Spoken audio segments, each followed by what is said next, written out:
Hi, everybody. Welcome to Have You Ever Heard? If you had told me 35 years ago that when I was in my 40s, that I would be sitting here having a conversation with a songwriter whose work really, really shaped my life and gave me a lot of my theology, I would have said, I don't know how that's possible.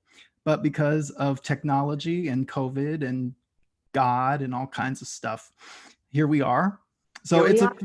it's a thrill to have Tori Taff, who many of you know as a songwriter, as an author, I still believe, co-author, um, personality, and just one of the greatest spirits I know. And I'm so You glad to have you here. you are so dear. I'm just going to keep my mouth shut and not screw up anything you just said. Let's just make them think that's all true. Well, I was when I reached out to you about doing this, I thought I can't find anything online, any interviews about Tori talking about songwriting. And you're such a great writer. I mean, you've written songs that, have shaped not just me, but so many of us. And so I thought I want to know a little bit more. This is the record that I was referring to that was so shape shifting for me. And I know many other people, but I want to have kind of a broader conversation and just find out about your pen and where it comes from. Oh, So thank you. thank you. I will answer anything, and most of it will be true. Well, even the best stories need a little introduction. There you go. So, well, when did you start writing? How did you begin? Um, Probably high school. I always wrote. My mom kept a bunch of things. When she died a few years ago, we were going through all the things that she had kept, and there was like a little booklet that I had made in the second grade that was about a horse. And at the end of it, the teacher had said something nice about it. Mom had kept it. And then years later, that same teacher wrote and said, I can't wait to see what you end up writing. Wow. I Wow. know, isn't that cool? And trust me, I read the horse story again. It wasn't that good, even by second grade standards. But I started writing probably in earnest, the sort of suicidal, angst ridden teenage poetry Mhm. of when you break up with the quarterback and you think your life is over. So there was a lot of that.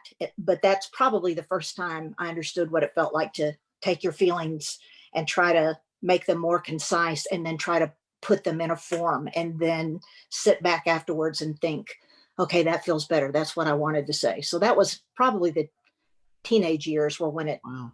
when it started. Did you, I mean, did you have a particular relationship with music at all or?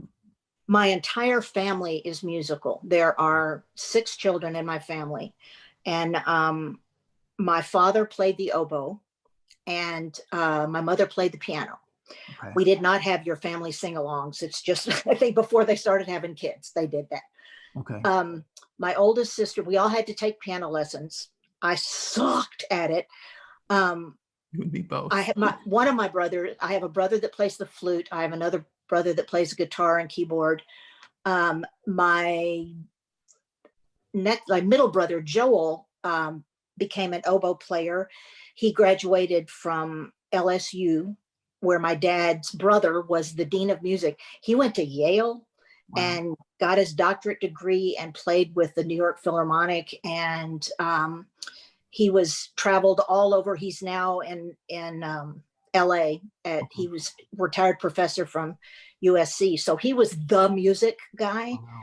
And so when my parents would go through the line of all of us, they come to me and they go, and Tori married musical. Yeah. Yeah. Is that how like you started shaping songs? Was that how or why when Russ was Yes, in the Imperials? I was about 16 or 17 maybe when we met, Okay. and he was writing Okay. songs. And so he asked me to work on things with him. I think I'm a really hardcore co-writer collaborator at my deepest Okay. with anything. I always do better with someone to bounce an idea off of and to say, what do you think about that? And maybe that's not it. That's my comfort zone.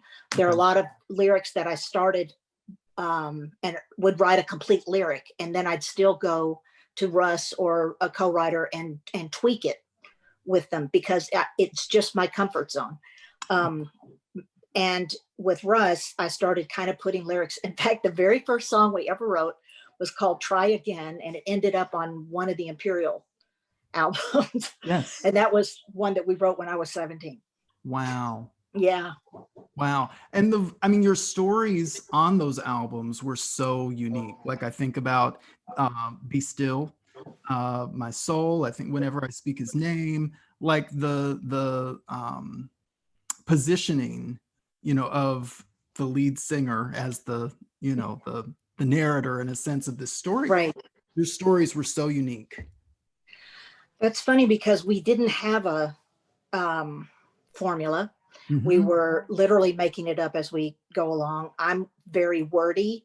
Mm-hmm. And when we would start writing, and Russ was very scriptural. Mm-hmm. So between my barrage of feelings, words, and him trying to cram in scripture, we kind of had to find our rhythm with, and it's a rare thing, I think. At the time it didn't appear to be, but now that I'm all these years later and I've co-written with so many other people, Yes. When you know it's right and it hits your ear right, and the other person is, you both at the same time go, that's it. That's not always as common as I thought it was when I first started writing with Russ. I think that we both have a very equal footing on, I think it's right now. And that helped a lot when we were writing. Also, I don't sing. Lordy, do I not sing? And but I have a pretty good sense of rhythm. I call it the dadas, and it's kind of the iambic pentameter when you're trying to get it to fit. You have to know where the words are supposed to go. Exactly. And so I would be able to come up with something without a melody in mind, but just like, I hear you have a soft spot for fools and little children. That if I could get that, and then when they would put it to music, it would make sense because I had already had the rhythm. I don't know if that makes sense to anybody else, but that was our little system.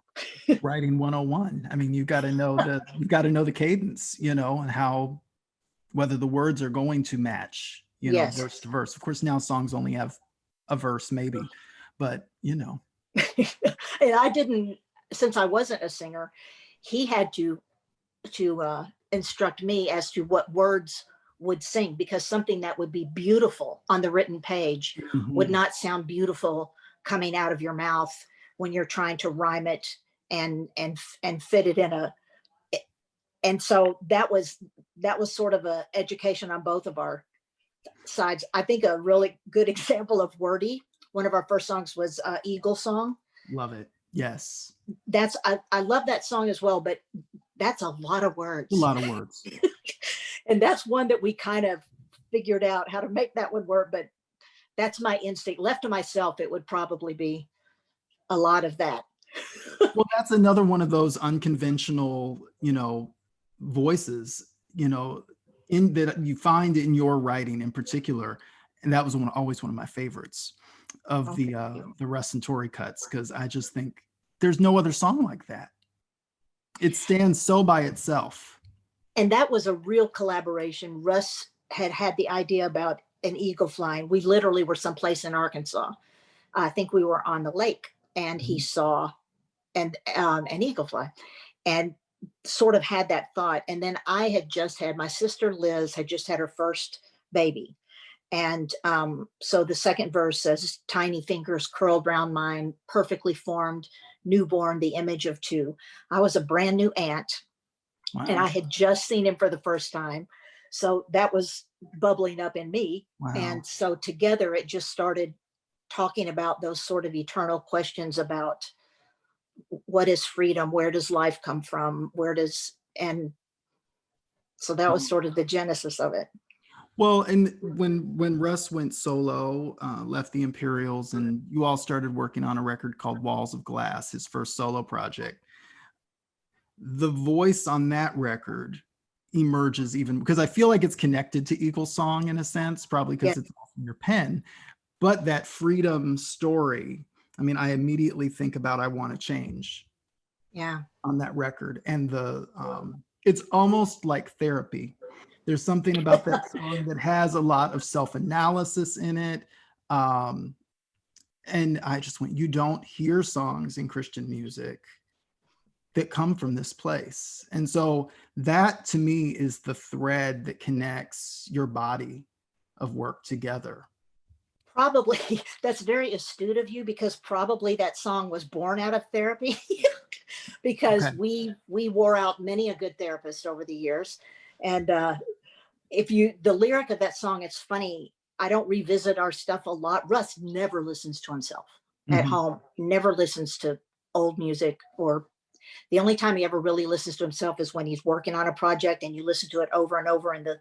studio. Then he's done. When it's out, it's like he's Yes. done.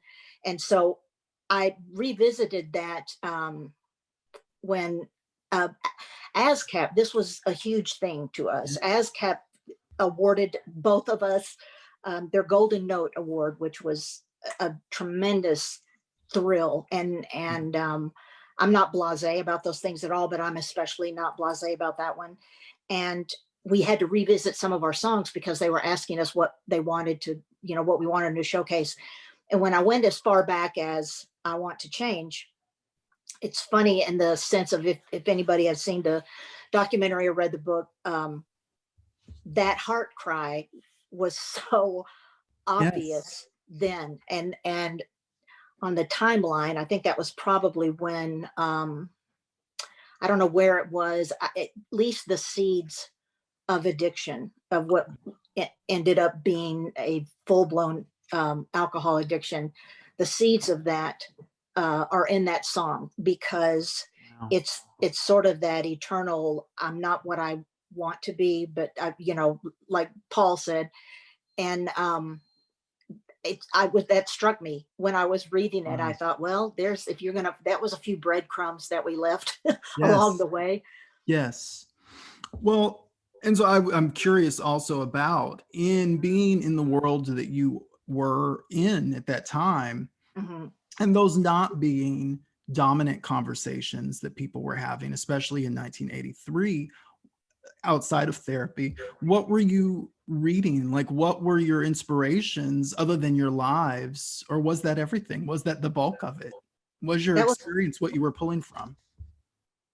that was probably the bulk of it. There's always people we were listening to, and writers that we liked. We were always been.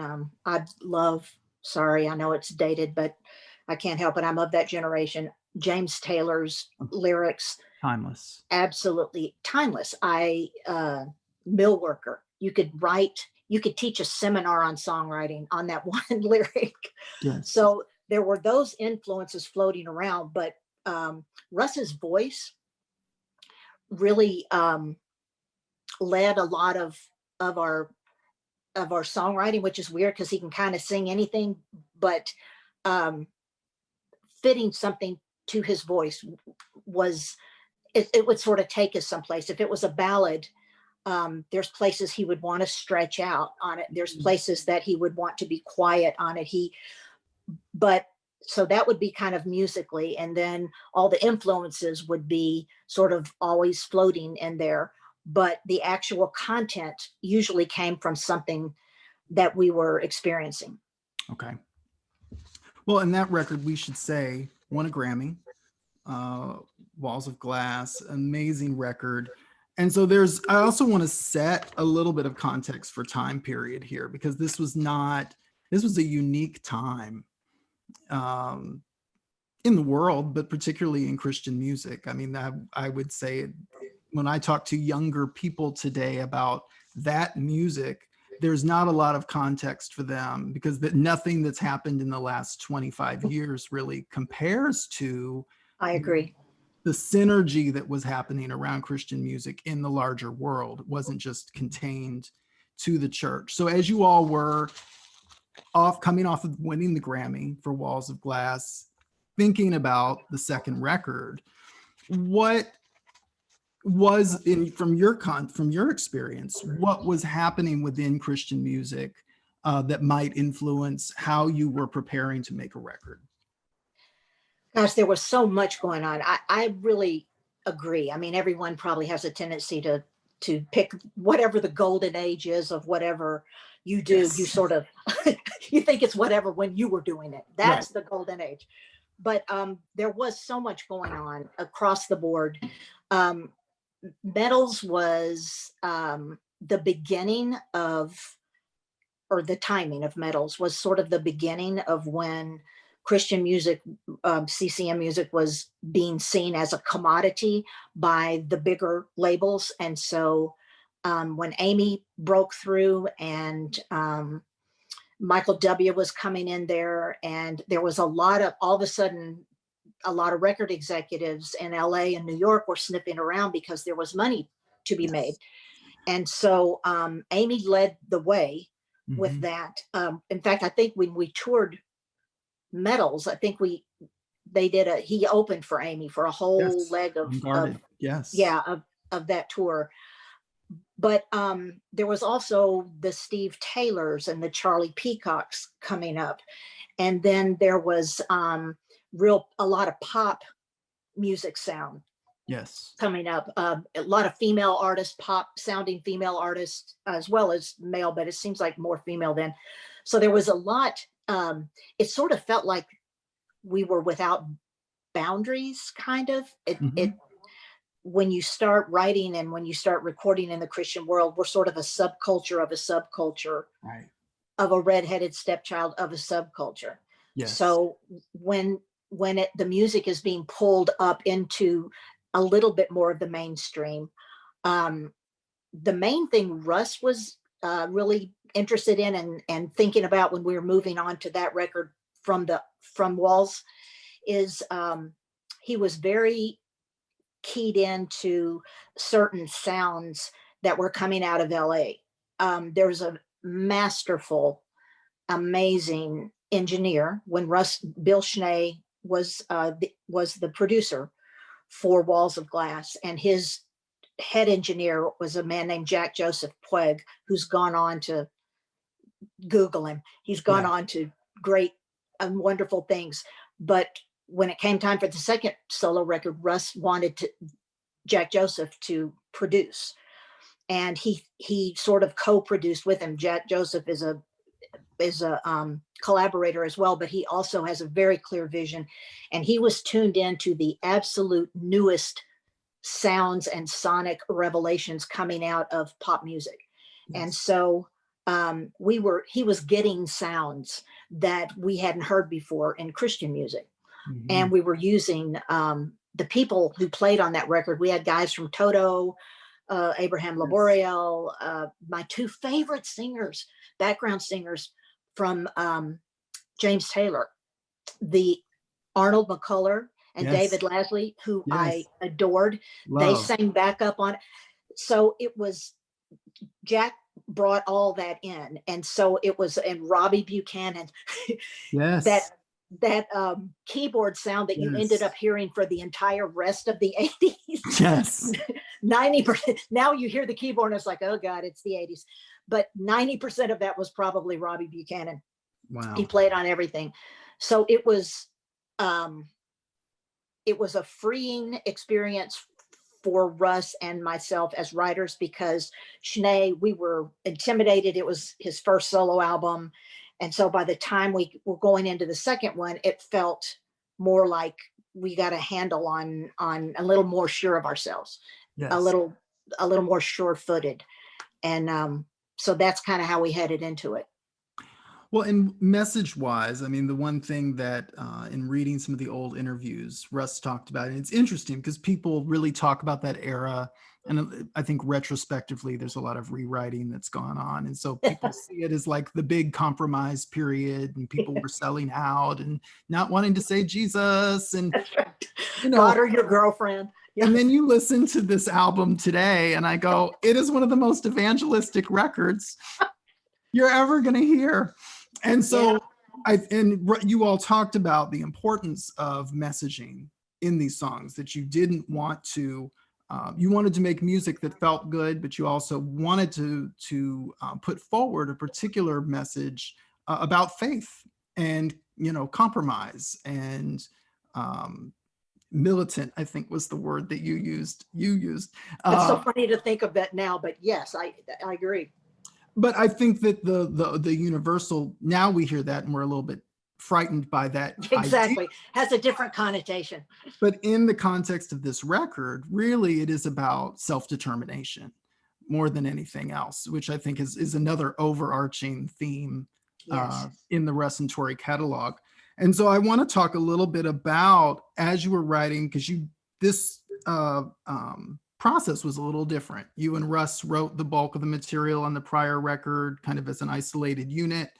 And on this record, it's so branched out and collaborative. And I love that. You had songs that you co-wrote, I should say, not that came from, but Chris Eaton in particular, Michael Landau, that really blew my mind, Roby Duke. And so you've got such a wide range of writers that were bringing songs to the table. How were those coming in? And then when you heard these songs initially, you then joined a writing process with them. So can we talk a little bit about that? In retrospect, I can't believe writers let us do this because frankly, I wouldn't.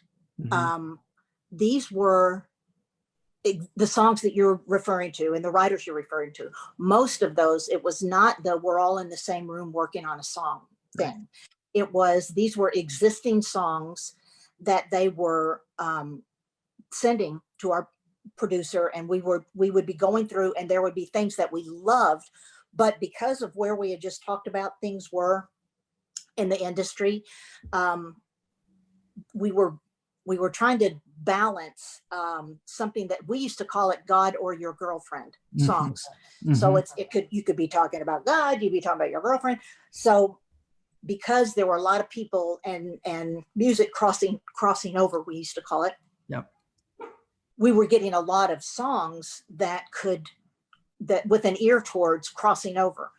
And that was fine, except that some of the songs lyrically were excellent songs, but maybe not, they wouldn't really work because Russ never wanted to, he knew who he was singing to.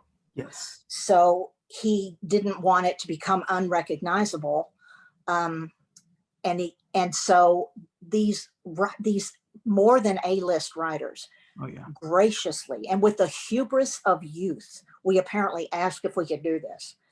They graciously allowed us to sort of tinker with them. And some of them, it was kind of a major rewrite. And a lot of them, it literally was tweaking. And when I look back on it too, if somebody was trying to do that with like something we wrote, I would think, oh, are you just like trying to tack your name on it so it'll look like you're one of the writers too? And I can honestly tell you that was not even in our brain. It was, I love this song. It just isn't going to work in the exactly as is. And so that's probably how the whole thing started, is that they called and said, what do you think? And we said, love it, would record it in a minute. But lyrically, there's just some things that I don't think is going to work with my audience. And so they said, like, what things? And we were able to, Chris Eaton allowed us to do some tinkering, Paul James, all the writers that you named. And like I said, we've never done that, I think, before or since. Wow. And I can't believe that they let us. But I don't know. It was sort of the time and the place and I guess there was a lot of trust they obviously would have the final okay. I can't remember any sort of going back and forth or disagreement or anything. I can't Wow. remember somebody saying, you just butchered our song, we're going to take it back. So that was an odd way. It was sort of writing and rewriting. And again, these amazing, obviously very secure in their talent writers allowed us to do that. And so, you know, I haven't even thought of this until you brought this up, but I'm wondering if part of the not gonna bow and part of the flat out in your face, this is my belief, was sort of some kind of subconscious, you know, if we have some that are sounding like Silent Love, The offset. then maybe we're going to have, you know, there's not going to be any doubt about this one. I think the God or Your Girlfriend stuff was starting to kind of get on our nerves. And so we were like, okay, let's just be real clear here. I cannot remotely say that we did not want to have success in a larger arena. That was, but the idea of becoming something else, which, by the way, I don't remotely believe that Amy or Michael W. did. That's but right. That's what we didn't. We wanted to make sure it's still, you know. But again, the fact that we were hanging on to our integrity and we're changing the integrity of people's lyrics, and they allowed us to do that, is just remarkable to me. Well, and this is the interesting thing. I wanted to note a few things about you and Russ as here's a solo artist. Russ is a solo artist, but you were always, he always made you visible. You're probably the only, he's the only artist I can think of whose wife is prominently positioned on almost every album. You're a co-writer. Yeah. And you're doing interviews with him. I mean, it is odd, isn't it? I find because I was most certainly not the artist. That was never in question. It was never like, oh, let me take a verse on this one. Right. I never wanted to be the artist. You know what it was? We met when I was in high school, and Russ is 3 years older than I am. Okay. And we married when I was 20. Wow. I know, jailbait. And we came into our relationship with each other very much as equals. And he brought things to the table that I didn't, and vice versa. And so it was a good match. And so when we moved to Nashville, started learning the business, the music business, I was right there because that's what we did, everything. I mean, it would have been weird for me just to disappear, because that isn't how we ran our lives. We didn't think anything of it. I remember very distinctly figuring out that was a little not the norm. I remember being in a meeting. It was when Russ was getting romanced hard and fast for the solo career. A lot of record companies were taking us out to really good dinners. And I remember being in a boardroom of a record company I won't mention, and everyone was nice, but it was sort of like, you know, that isn't it cute that you brought your wife? And I remember asking questions, and they would nod and listen and then answer Russ. Wow. So it was like oh, I didn't even see her lips move. And I didn't take huge affront at it. I just thought it was weird, because my mind works in different ways than Russ's sometimes. And so I would maybe think of an aspect of it that he wouldn't have thought of to ask, and vice versa. And it was so strange to me that it would be, I'd ask the question and they'd nod like, good question, and then turn to Russ to answer. And but I was so young and stupid. I thought it was funny. I didn't know to be offended and to get my, you know, yes, my liberated woman panties in a wad. We thought it was funny. And I think because of the dynamics of our relationship, I always felt like I had something to bring to the party, but I never felt like I had to push my way in, or I was trying to be the manager god, or right. No, anything like that. So because we were real clear on those roles, it didn't really shake us when other people weren't. And after a while, they just got used to me, I guess. Well, and you know, I don't want to get too hooey gooey, but it does, in my mind, explain why, in many senses, we hear music that is quite militant, and it's kind of terrifying. Um, but when I heard metals, and now I'm really putting together, probably I'm a little slow. It took me 35 years, but that it is the masculine feminine balance of the lyricism that I think makes it so relatable to everyone. Because I haven't thought of that. I hadn't either until just now. And I just went, that's why, because a lot of it is the balance of your two energies and the fact that you were presented in many senses as co-creators. It is weird. It's weird to think that I don't even know. I don't think we even used titles or words with each other like that. And also, you got to remember, I was touring. I was with the band on the bus all the time. So it would have been very strange to then completely be divorced from anything that had to do with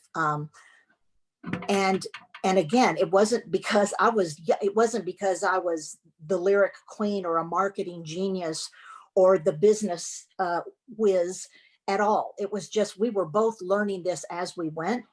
And we had a wonderful manager, Zach Glickman, for 35 years, the only Jew in Christian music. And he was wonderful. He was such an advocate for us. We lost him in 2015 to cancer, and I miss him and talk about him frequently. He was an amazing advocate and friend. And he handled the sort of, all the negotiation part and the contracts and all that. So I wasn't trying to be anything. It just was the nature of our relationship. And there was the masculine and feminine lines blurred. Yes. For example, if I ask a business question and Russ would be talking about a feelings question, and it kind of ebbed and flowed in our relationship. So it didn't seem weird in the commercial sense, but upon retrospect, it probably kind of was. Well, and I want to ask one more question about the songs too, because there's one song on here that sounds, and I had to remind myself that Pam Mark Hall wrote the lyric, but it's so connected to like, I Want to Change. It's that kind of song. And so then when I reread the CCM interview, which we should show this because it's such a great cover. Isn't that great? Snap those fingers, Russ. You said that you all had an idea for the song and couldn't finish it, didn't have time to finish it, and you called Pam Mark Hall in a pinch and she churned this out. And it sounds like a Russ and Tori song in so many ways. And I don't mean that because Pam also has that through line in her work. So it was the perfect person to call. And so I want to talk about that too, because I feel like this album really showcases you all, not just as songwriters, song editors, song rewriters, but also as it's very almost savantish. Like, we can't finish this, we'll call Pam. You knew who to call to get the song you needed. And I'm not even sure how that connection happened. And I'll tell you the God's truth. I ran across that song not real long ago, and I had to say, did we write that? Because it sounded like us to me. Yes. And it's not until I looked it up and saw her name and went, oh yeah, that was Pam. Pam wrote that. And it's not until you just brought it up that I'm remembering vaguely the circumstances of it. And it is true. There was a huge time crunch going on, and we were really trying to, and we don't write quickly. We're not like churn them out. I mean, there have been those struck by lightning moments where you come out with kind of most of the whole thing. Reba does that all the time. It makes me so mad. Reba will just be like minding her own business, and all of a sudden, boom, there's a song. That doesn't usually happen with us. It's more like oh, Yeah. but um, I remember feeling like the gist of it was there, and the music, and and she came through, and like I said, it was to the point that when I read it, I wasn't sure if we wrote it or not. Well, and we should say also like the results, 4 top 10 hits from this record, um, 2 years of touring. Um, and so I would like to also then, because the other part of songwriting is not just hearing it on the record, getting them on the record, it is also then seeing them live out in Yeah. the world. And I did get to see the medals tour as a little 10-year-old. I was so excited. I had my little medal. Was so excited. But I remember being at that concert and hearing those songs being sung out loud by thousands of people. And it was so, I mean, as just a fan, it was something. It was really something. So as a writer, what was your experience with these songs once they went out into the world? I mean, it's a songwriter's cliche is to talk about the first time you hear it on the radio or the first time they sing it back to you. The reason that's a cliche with songwriters is because it is so magnificent when it happens. I mean, the radio thing was cool, but Christian radio then and now is sort of, again, a subculture of a stepchild of a subculture. So it was always cool to hear it, but nothing approaches the live feel. And those the crowd's response, especially when it was new. I remember when Metals, that whole tour was starting, they brought in a Joan Tankersley, who this is so weird. The two of us flew down to a Dallas, and there was a Army Navy huge outlet store that she knew about, and we were shopping for clothes for the tour and kind of trying to go with the theme. And so there's all this preparation, getting ready for the tour, because we knew this was going to be bigger than the other album had been. And so when you're finally out there and the band has their little outfits on, which I think some of have still not forgiven me for, but there's so much prep that goes into it. And then when it's here and they start singing something and the audience is singing it back and it's only barely been out, not very long, that's when it's amazing, because you know something resonated and you know that people are latching on to it in the same way that you latched onto it when you were birthing it. And so that will never get old.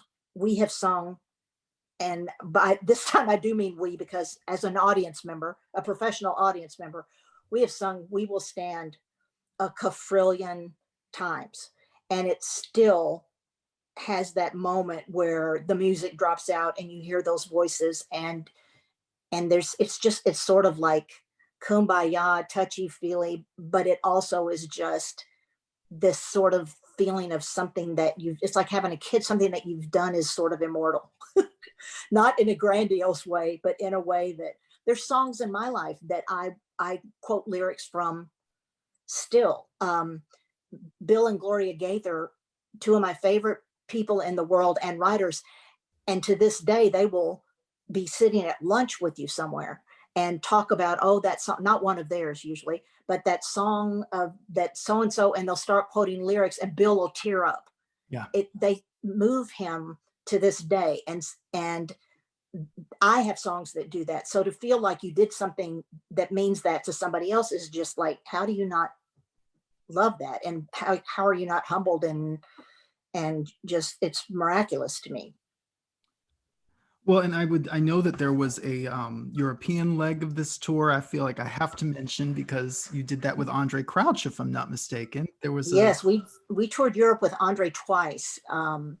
That was great. Tata Vega was Bill Maxwell. Tata was on that tour.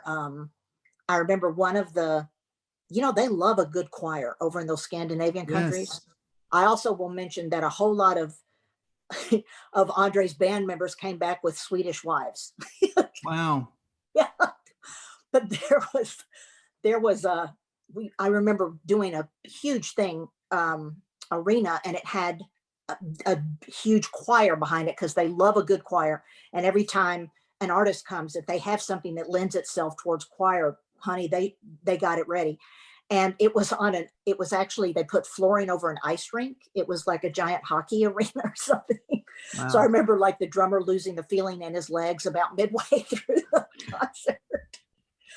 But they talk about being on stage with someone who people know their music. Yeah. Russ and I, our very first date was to an Andre Crouch concert. Wow. Wow. Yeah. So that was kind of a full circle moment. Wow. My first concert was Andre. Was it really? Ever. I was almost 4, but yes, Yeah. That was my first concert. Yeah, so was I. Okay, maybe not. But yes, you were. Yeah. Yeah. But that was remarkable. We went to, I'm trying to think where else. We may have gone to Australia. Wow. During that time, we did a lot of Scandinavia. And gosh, that just sort of, that tour went on and on and on, and it was so much fun. Well, I think it's important to also note, like, 2 of my favorite writers also emerged in a sense through you. They had a life with Found Free, Bash in the Code. And then I think towards the end of this tour, Greg and Rebecca Sparks joined you, if I've got the timing right. And also incredible songwriters. My goodness. And such good friends, such amazing lifelong friends.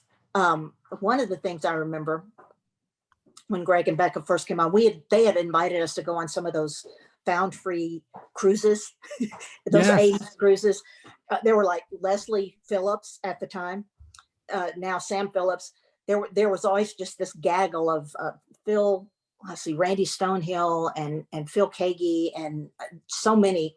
It was like these gang concerts, and of course Found Free with the hair and the air. It was so much fun. And so I think Russ sang with them on one of those tours, or they came in to sing backup or whatever. But it was sort of everybody jumps on stage. Yes. And when they came with us, that changed the nature of everything. It changed the dynamic on the bus. They're strong worship oriented people, not in the praise and worship as we now call it, but just in the sense of wanting to get their music to take you to a place that's where you're connected to something bigger than you. And that was where they wanted to take you. And so whether they were being featured or whether they were sitting on a monitor and singing Steal Away a cappella with Russ, and then James coming in on that slide, or I remember the first time I heard them, they had a song. It was from a Martin Luther King quote, something about a tunnel of hope through this mountain of despair. Yes, I'll carve a tunnel of hope through this mountain of despair. I was pressuring Russ so hard. I wanted him to cut that song so badly. And then finally he said, Tori, I think the reason you love that song is because of the way Greg and Rebecca do that song. And I said, you know what? I think you're right. But they brought so much to the party, and they have been amazing people in our lives to this day. Russ was with them not very long. I think they had him come and do, what's the big festival, Creation Festival? Yep. That they still kind of are doing. Yes. They wanted Russ to come because he's a classic artist now. And Greg and Rebecca met him there, and the 3 of them did the performance together. But yeah. Wow. Well, there's and more collaborators. Oh, go ahead. And Becca's voice on that low moan on the intro into Charlie Peacock's Down in the Lowlands, nobody will ever do it better. Well, and they wrote one of those songs. I had to go, did Russ and Tori wrote that, right? Things Will Be Different From Now On, which is another. That is a James Holohan song. Okay, so that's James wrote that, and that was a James Holohan song from beginning to end. Was it?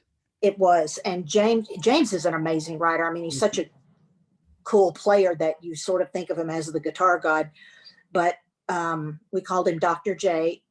James, he was a real strong presence on I Cry as well. That was the 3 of us together. But he had that was his vision to start with. But James had an alcoholic parent. and Russ had an alcoholic parent. And that song is that hopeful child saying, Yes. this time it's going to be different. And it's written from the perspective of the wife and the child, and it's heartbreaking. Heartbreaking. And Russ at that point was just starting to get in touch with the degree of trauma that he had experienced growing up. He just sort of, was trying to flush that out of his life or drink that out of his life. And that song broke me the first time I heard it. And when I look back now, it's probably very brave of Russ to put it on a record. Yes. Because it was very naked, even though he didn't write it. It was he and James have known each other since high school. Yes. So it was very much the same experience, and it's kind of universal. That's an incredible song, I think. Well, there's one more collaborator. I know you worked with him on the first 2 records. I feel like it's important to raise him. I believe he's transitioned. Raymond Brown. Yeah. And so I want to remember him.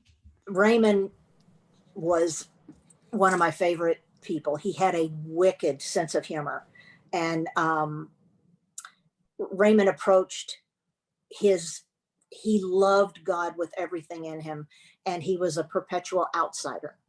Okay. In the industry. And we met him through Cynthia Clausen and Reagan Courtney.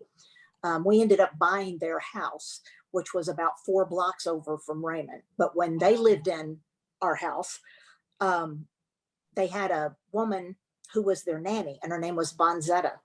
And Bonzetta was a member of a 4-women voice from their Black church group that sang at their church. And Bonzetta would bring the women over, and they would rehearse at Cynthia and Reagan's. And we'd lift the windows up, open the windows, and those voices around the piano would be going out into the neighborhood. And so we would get a phone call. Raymond would call us, or Cynthia would call us and say, Bonzetta's, they're rehearsing tonight.